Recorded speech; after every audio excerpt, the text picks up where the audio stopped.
Olá, vocês, ouvintes e assinantes da Rede Gama NGT. Segunda-feira, dia 28 de julho do ano de 2025, e este é o resumo esportivo para vocês, entrando no ar aqui pela Rede Gama NGT. Eu lembro que você pode nos ver e ouvir acessando a Rede Gama NGT. Você está nas melhores operadoras de TV a cabo e também no streaming. Você vai lá no streaming, digita Rede Gama NGT e vai ter acesso ao melhor conteúdo da TV a cabo brasileira, afinal de contas, é aqui na Rede Gama NGT. Vamos falar um pouquinho da rodada do Campeonato Brasileiro.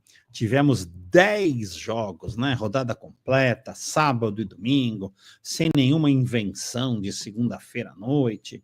Tudo bem raiz, assim como a gente sempre curtiu. No jogo inicial da rodada, na primeira partida, Sport Recife 2, Santos 2, na Ilha do Retiro. Um jogo onde o Santos tinha tudo para vencer, mas o Sport acabou se impondo de uma maneira surpreendente em grande parte da partida, fez 2-0, o primeiro gol numa incrível e difícil de se ver, né? Falha do goleiro Brazão, que foi sair jogando e acabou entregando de presente o gol para a equipe do Recife. O Sport ainda chegou a abrir o placar com Lucas Lima fazendo 2-0, o Santos diminuiu para 2-1, mas acabou tendo um jogador expulso e acabou conseguindo, com muita garra, com muita disposição, um heróico empate no finalzinho da partida, com um gol do zagueiro João Basso. O Santos consegue um empate que, se em termos de pontuação não muda muito a sua situação na tabela,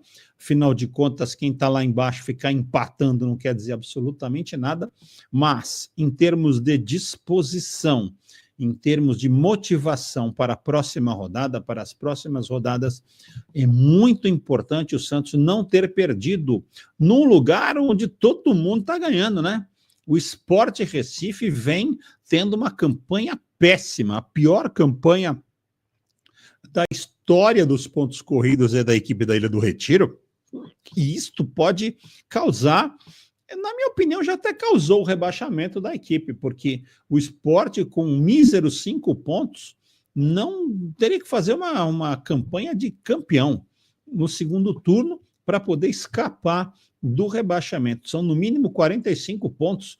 40 pontos em 19 rodadas é muita coisa, em 20 rodadas, né?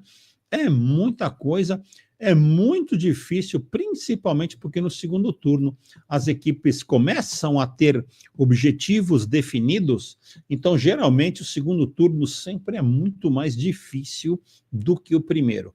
E o Santos parecia que ia iniciar uma recuperação quando bateu o Flamengo na Vila por 1-0, o gol do Neymar. Aí acabou tropeçando, perdeu em Mirassol, perdeu para o Internacional em casa e ontem vinha perdendo para o Sport. Emocionalmente, o Neymar precisa colocar os nervos no lugar. Ele vem dando muita atenção para aquilo que vem de arquibancada, para aquilo que vem de rede social, enquanto que o que ele precisa é jogar bola. É apenas e tão somente jogar bola. Só futebol e mais nada. Deixa a rede social de lado, deixa tudo de lado e joga bola. Ele não pode, no final de uma partida, como ele fez outro dia, ir bater boca com o torcedor na arquibancada. O torcedor está lá para torcer, para xingar, para fazer o que for, e ele não tem que ir lá discutir, ele tem que jogar bola. Então, futebol ele tem, emocionalmente está completamente perdido, se sentindo meio que responsável por essa situação que se criou na Vila Belmiro. Isso é muito difícil, o Neymar precisa de um acompanhamento psicológico para voltar a jogar futebol, se é que ele quer isso. E o Santos vai mantendo o técnico Kleber Xavier, um bom treinador. Tem rumores aí que ele está na corda bamba e que vão contratar o Vojvoda. Cara, ele é um bom treinador, discípulo da linha do Tite, e acho que conseguirá fazer com que o Santos acabe saindo dessa situação tão difícil que é ficar brigando para não ser rebaixado para o Campeonato Brasileiro. Seguindo a rodada, no Castelão, o Fortaleza, iniciando sua recuperação já tradicional, bateu a equipe do Bragantino por 3-1. Sinal vermelho para a equipe de Bragança Paulista, que vem perdendo jogos que não pode perder, né? Um time que despontou como quase postulante a título, já saiu até do G4, porque não pode ficar perdendo os jogos que anda perdendo. Perdeu para o Vitória, agora perdeu para o Fortaleza, e perdeu de uma forma inapelável. Foram 3-1, o Fortaleza jogou como não jogava há muito tempo. Nas mãos do técnico Renato Paiva, o bom time do Lions se impôs, não deu chance ao Bragantino, e o Fortaleza vai se colocando no lugar aonde nunca deveria de ter saído na tabela do Campeonato Brasileiro. Não é time para brigar por título, acho que não é time nem para brigar por Libertadores, mas não é time para ser rebaixado. No outro jogo da rodada de sábado, no Engenhão com surpreendente pouco público, o Botafogo empatou com o Corinthians 1-1, num jogo que poderia ser separado em duas etapas, né? A primeira etapa, o Botafogo amassou o Corinthians, mandou na partida, fez tudo o que quis e não quis, e eu diria que o Corinthians saiu vencendo. Ao ser derrotado por 1-0, a equipe do Corinthians teve, naquele resultado de apenas 1-0, uma vitória. Impressionante como jogou mal, como foi mal escalado. O técnico Dorival Júnior, o padre Dorival, como eu gosto de chamar, porque ele é contratado porque ele é honesto, porque ele é um cara bacana, ou seja, virtudes que todos nós, como ser humano, devemos ter, né? A gente tem que ser legal, a gente tem que ser bacana, a gente tem que ser honesto. E ele é contratado porque é honesto. Mas tudo bem, problema de quem contrata. Ele achou que ele tinha um elenco. Ele não tem elenco nenhum, ele tem um time bom time, mas não tem elenco. Resolveu colocar os reservas em campo e o Corinthians levou um passeio. O Corinthians, no primeiro tempo, mal conseguia passar do meio do campo. Não teve nenhuma chance de gol, o Romero praticamente não pegou na bola, e o Corinthians foi para o vestiário feliz da vida, perdendo só de 1-0. O segundo tempo voltou, e agora temos que elogiar o treinador. Ele fez de cara 4 substituições, colocando o Mateuzinho, colocando o Bidon, Depay e fazendo a volta do Yuri Alberto. O Corinthians voltou outro para o segundo tempo, mandou na partida, empatou com o Memphis Depay, teve 2 oportunidades para virar o jogo, uma com o próprio Memphis, a outra com o Yuri Alberto. Foi outra equipe, provando que o Corinthians tem um bom time, não é time para brigar por título, tem um bom time, mas não tem um bom elenco. Então, vai sofrer, porque jogando 2 competições, o desgaste vai aparecer. Aqui a gente tem que fazer um parêntese para falar de Memphis Depay. Muita gente está criticando porque o contrato dele versa sobre um X número de gols, um X número de assistências, e todo mundo acha que ele é mercenário por causa disso. Não é. Se você contrata um jogador e aceita as condições dele, a culpa não é do jogador. E outra coisa, se ele vem conquistando bônus, significa que ele vem dando resultado para o time. Ele assinou com um clube que estava fadado ao rebaixamento. O Corinthians fez uma campanha fantástica ano passado, se classificando para a Libertadores. O Corinthians foi campeão paulista. No contrato dele dizia que se ele levasse o time a um título, ele ganharia mais tanto de premiação. Levou o time ao título. E é só olhar o que ele faz dentro de campo. O número de assistências, o número de gols que ele vem fazendo, isso é mérito dele. Quando ele faz uma assistência, a equipe faz um gol, é a equipe que vence por conta do mérito dele. E ele é um jogador diferenciado comparado com os jogadores que tem do lado dele. Então, o cara está sendo pago, entre aspas, né, pelos serviços prestados. Agora, quem assinou o contrato, quem aceitou as condições dele, que devia de vir a público e dizer o porquê que aceitou tudo isso. E não ficar fazendo intriga por baixo dos panos, como a gente gosta de dizer. Então, o Memphis vem sendo um jogador... o Memphis tomou cartão amarelo para não ir jogar na Bahia, sei lá onde o Corinthians foi jogar, em Fortaleza, perdão. Quem disse que ele fez isso? Como é que você consegue provar um negócio desse? E quando ele entra em campo, ele se dedica ao estilo dele. O jogador profissional de hoje não precisa arrancar sangue na camisa, não precisa se atirar no gramado para mostrar que está disposto. O Memphis entrou em campo ontem, fez o seu papel, fez um gol, perdeu o outro e deu uma assistência. Acabou. Eu queria ter no meu time sempre um jogador desse, que sempre fizesse um gol, que sempre desse uma assistência. Pagaria o bônus dele com o maior prazer do mundo. Mas esse é um assunto que vai rodar muita conversa ainda pela frente.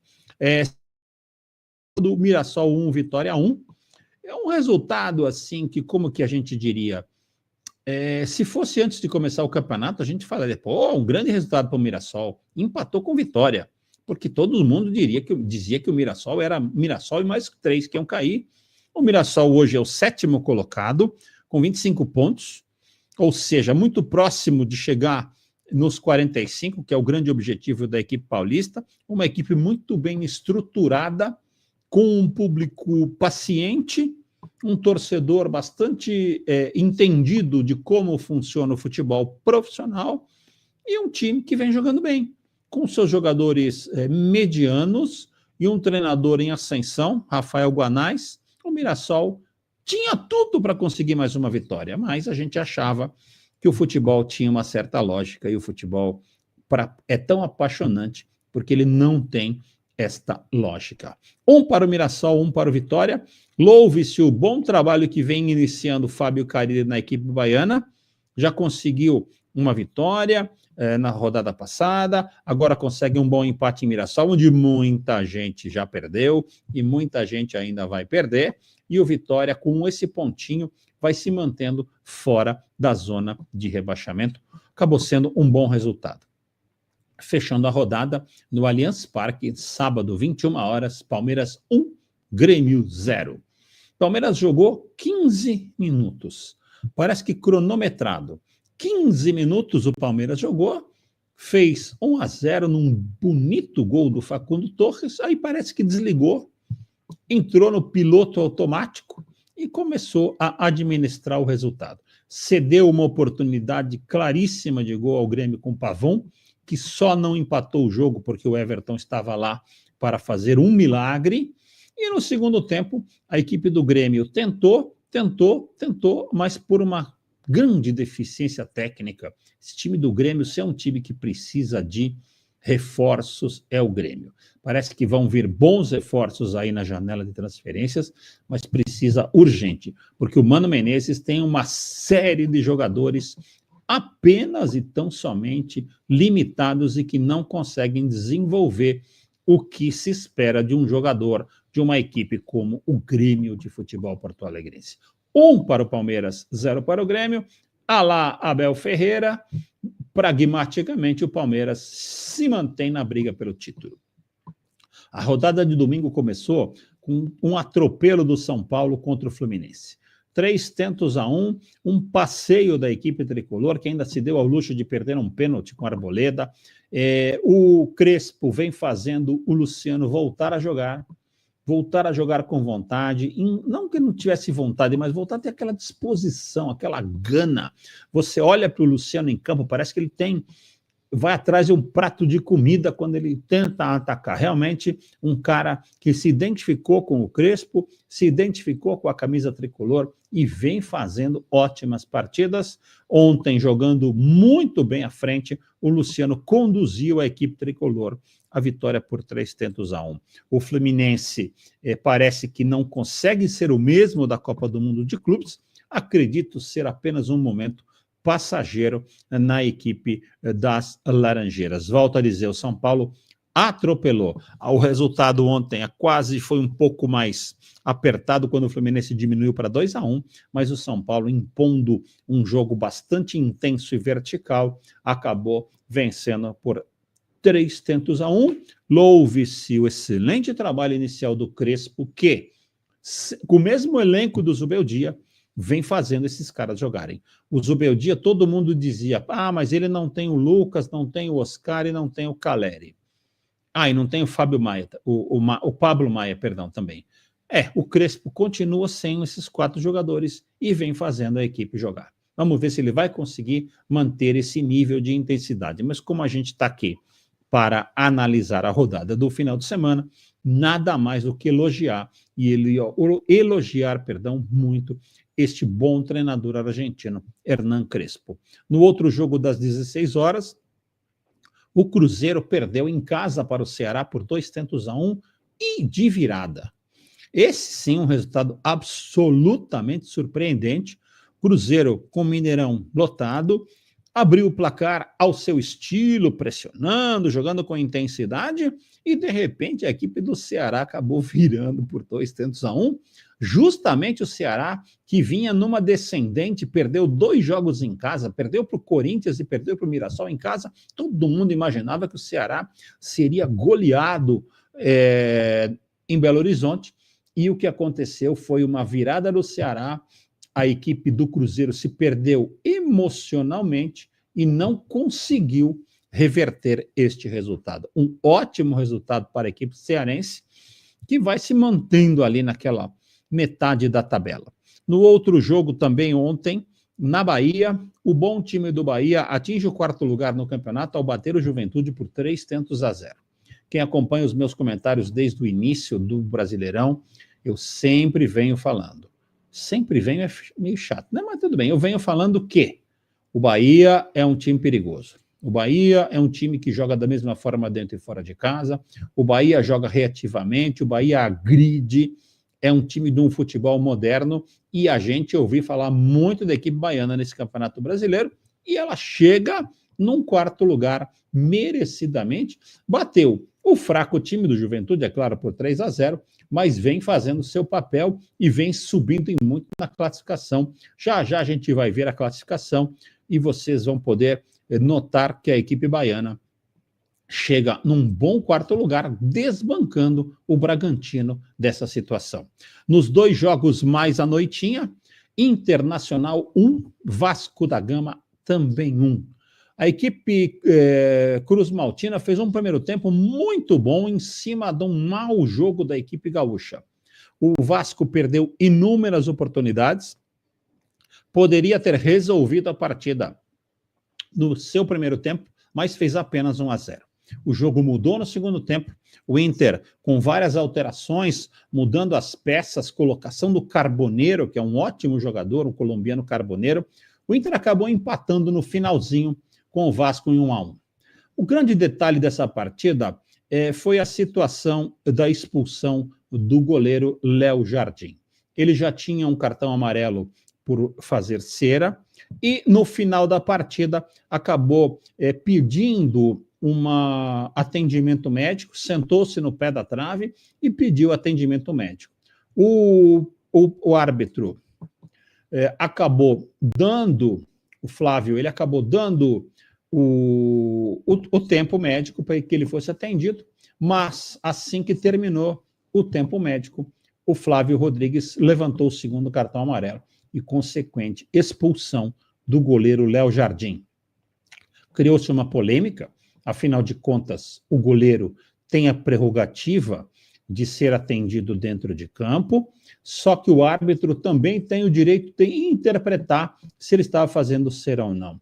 Eu não gosto deste árbitro, o Flávio Rodrigues de Souza, mas na questão de ontem, eu estou com ele, porque os goleiros brasileiros fazem o diabo em termos de pedir atendimento médico. Outro dia, numa Copa do Mundo de Clubes, o Everton sentou no chão com 20 minutos de jogo para o Abel Ferreira poder dar instruções para uma equipe alviverde que vinha sendo massacrada em campo. Isso não pode acontecer e deve ser punido. Eu acho que abre-se um precedente muito importante na arbitragem deste Brasileirão, pelo Flávio Rodrigues de Souza, que, na minha opinião, agiu corretamente.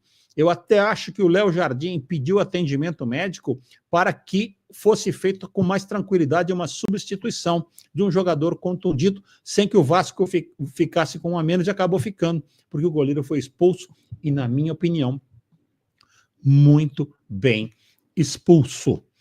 Muita reclamação, muito isso, muito aquilo, mas, volto a dizer, um momento importante no Brasileirão que pode abrir um precedente para novas atitudes dos árbitros em cima dos goleiros que ficam pedindo atendimento para fazer cera. Fechando a rodada, no Maracanã, Flamengo 1, Galo Mineiro 0, outro ótimo jogo de futebol. O Atlético fez uma das suas melhores partidas, apesar de ter perdido. Rony perdeu um gol, estava 0-0, sem goleiro. Ele tirou a bola do goleiro, só tinha ele e o gol, e ele conseguiu chutar em cima do zagueiro que fazia a cobertura. Hulk teve ótimas chances. O goleiro Rossi andou meio falhando numas saídas de bola. O Atlético Mineiro fez uma partida muito aplicada, Fausto Vera muito aplicado em campo. Agora, o Flamengo é um dos times a ser batido. Jogou uma partida razoável, mas com muita intensidade. Pedro teve algumas oportunidades de gol, o Flamengo foi para cima, foi um jogo de trocação plena. E poderia acontecer qualquer coisa. O Flamengo acabou vencendo por 1-0, na minha opinião, num bom jogo de futebol, e graças à derrota do Cruzeiro, o Flamengo assume a liderança do Campeonato Brasileiro ao bater o Galo por 1-0. Liderança agora que a gente vai dar uma esmiuçada na tabela para que vocês saibam como é que está a classificação da Série A do Campeonato Brasileiro. O Flamengo lidera com 36 pontos, o Cruzeiro é o segundo com 34, Palmeiras em terceiro com 32 e o Bahia com 28. Eu lembro que o Palmeiras, em relação ao Cruzeiro, tem 2 jogos a menos, e em relação ao Flamengo, o Palmeiras tem 1 jogo a menos. Fecham o G4 o Bragantino com 27 e o Botafogo com 26, e o Mirassol já aparece em sétimo com 25 pontos. Na zona de rebaixamento, o último colocado é o Sport com 5 pontos, na sequência Juventude com 11, Fortaleza com 14 e Santos com 15, e o Vasco da Gama escaparia do rebaixamento hoje, pelos critérios, afinal de contas, o Vasco tem a mesma pontuação do Santos Futebol Clube. Seguindo para outros esportes, tivemos a VNL, as finais da VNL jogadas na cidade de Lodz, na Polônia. O Brasil acabou sendo vice-campeão, venceu nas quartas de final a equipe da Alemanha por 3-0, depois na semifinal passou do Japão por 3-2, mas ontem sucumbiu, ganhou o primeiro set, mas acabou depois perdendo 3 sets na sequência, sendo o Brasil vice-campeão da VNL, a Liga das Nações de Vôlei Masculino. Nada a lamentar, somente a comemorar, afinal de contas, a renovação no vôlei brasileiro vem acontecendo, e a Itália hoje é a melhor equipe do vôlei mundial, e nada mais do que orgulho de ter o Brasil uma medalha de prata. Outro orgulho brasileiro, Gabriel Bortoleto, acabou chegando em 9º no Grande Prêmio da Bélgica de Fórmula 1, disputado ontem no circuito de Spa-Francorchamps. Ele que tem um dos carros mais fracos do grid, o carro vem melhorando e ele vem conseguindo fazer pontos. Já a segunda corrida que ele pontua, 9º lugar, 2 pontinhos para o Gabriel, que vai com certeza dar muitas alegrias ao esporte a motor brasileiro. Fechando este nosso resumo esportivo, a Universiade foi disputada na Alemanha nesta última semana e o Brasil, surpreendentemente, acabou se tornando campeão mundial universitário ao bater os Estados Unidos por 94-88. Numa final memorável, o Brasil perdia por 26 pontos no intervalo e acabou virando e sendo campeão. Por que uma vitória tão importante? Você bater uma seleção norte-americana universitária é quase impossível, porque o basquete universitário americano é aquele basquete que prepara os jogadores para a NBA. Então, um time universitário americano é muito difícil de ser batido. E o Brasil, depois de 60 anos, é a primeira vez que os Estados Unidos não sobem ao lugar mais alto do pódio numa Universiade no basquete masculino. Isso graças à vitória brasileira. Parabéns aos garotos, uma equipe de jogadores até 25 anos que conseguiu uma campanha épica e o Brasil acaba se tornando, repito, campeão mundial universitário de basquete masculino. O nosso resumo esportivo vai ficando por aqui. Afinal de contas, a semana já foi passada a limpo. Nesta semana, além do Brasileirão, nosso Brasileirão velho de guerra, nós vamos ter as finais da VNL masculinas e também Fórmula 1, o Grande Prêmio da Hungria, que vai ser jogado no próximo domingo. Então, quem sabe na próxima segunda-feira estaremos também comemorando mais uma excelente corrida do Gabriel Bortoleto com a sua Sauber. O resumo esportivo ele é apresentado para vocês na Rede Gama NGT todas as segundas-feiras. Então eu lembro que se você não tem a Rede Gama NGT, procura a sua operadora, veja lá se ela não tem na grade de canais a Rede Gama NGT, ou então você vai no streaming e digita Rede Gama NGT e vai ter acesso ao melhor conteúdo da web brasileira. Eu vou ficando por aqui. O resumo esportivo foi apresentado por Vanderlei Cepeda Júnior e volta na próxima segunda-feira, se Deus assim o permitir, galera.